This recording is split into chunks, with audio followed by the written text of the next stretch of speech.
Hi, my name is Jasmine. In today's video, I'm going to bring you to the cave of the Patriarchs located in Hebron, Israel.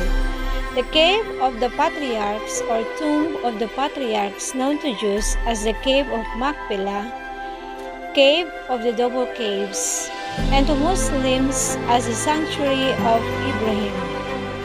It is a series of caves situated 30 kilometers or 19 miles south of Jerusalem, in the heart of the old city of Hebron in the West Bank. According to Abrahamic religions, the cave and adjoining field were purchased by Abraham as a burial plot, although archaeologists have been unable to prove that Abraham existed. Over the cave stands a larger rectangular enclosure dating from the Herodian. During Byzantine rule of the region, a basilica was built on the site. The structure was converted into the Abrahamic mosque following the Muslim conquest of the Levant. By the 12th century, the mosque and its surrounding regions had fallen under Crusader state control but were retaken in 1188 by the Ayyubid Sultan Saladin, who again converted the structure into a mosque. During the Six-Day War of 1967, the entire Jordanian-occupied West Bank was seized and occupied by the State of Israel, after which the structure was divided into a synagogue and a mosque. In 1994, the cave of the Patriarchs massacre occurred at the Abrahamic Mosque, in which an armed Israeli settler entered the complex on the Jewish holiday of Purim, which had occurred during the Islamic holy month of Ramadan, and opened fire on Palestinian Muslims who had gathered to pray at the site, killing 29 people, including children, and wounding over 125. The site is considered to be the second holiest place in Judaism after the Temple Mount in the old city of Jerusalem. The etymology of the Hebrew name for the site, Me'arat Machpela, is uncertain. The word Machpela means doubled, multiplied, or twofold, and Me'arat means cave, so a literal translation would simply be the double cave. The name could refer to the layout of the cave, which is thought to consist of two or more connected chambers. This hypothesis is discussed in the tractate Eruvin from the 6th century Babylonian Talmud, which cites an argument between two influential rabbis, Rav and Shmuel, debating over the layout of the cave. Apropos this dispute, the tractate continues by discussing another hypothesis, that the name stems from it being the tomb of the three couples, Abraham, Sarah, Isaac and Rebekah, Jacob and Leah, considered to be the patriarchs and matriarchs of the Abrahamic religions. It is called Machpela in the sense that it is doubled with the patriarchs and matriarchs who are buried there in pairs. This is similar to the homiletic interpretation of the alternative name for Hebron mentioned in the Torah, Mamre of Kiryat Ha'arba, which is Hebron, in Genesis 35:27. Rabbi Yitzhak said the city is called Kiryat Ha'arba, city of four, because it is the city of the four couples buried there, Adam and Eve, Abraham and Sarah, Isaac and Rebekah, and Jacob and Leah. Another hypothesis holds that Machpela didn't refer to the cave but rather was a large tract of land.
that had been buried in Machpela in Jacob's final words to the children of Israel. Jacob himself died at the age of 147 years. In the final chapter of Genesis, Joseph held his possessions and embalmed his father's Jacob before they removed him from Egypt to be buried in the cave of the field of Machpela. When Joseph died in the last verse, he was also embalmed. He was buried much later in Shechem, Nablus, after the children of Israel came into the Promised Land. Following the Israeli occupation of the West Bank in the Six-Day War, Hebron came under Jewish control for the first time in 2,000 years, and a 700-year-long restriction limiting Jews to 7 steps outside was lifted.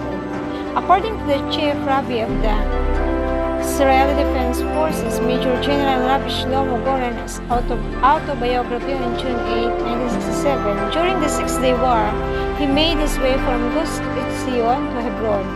In Hebron, he realized that the Arabs had surrendered and quickly made his way to the cave of the Patriarchs. He shut at the doors of the mosque with his Uzi submachine gun, but when that was ineffective in prying the doors open, he attached chains to the jeep and the doors, proceeding to pull them down. He entered the mosque and began to pray, becoming the first Jew to enter the compound for about 700 years.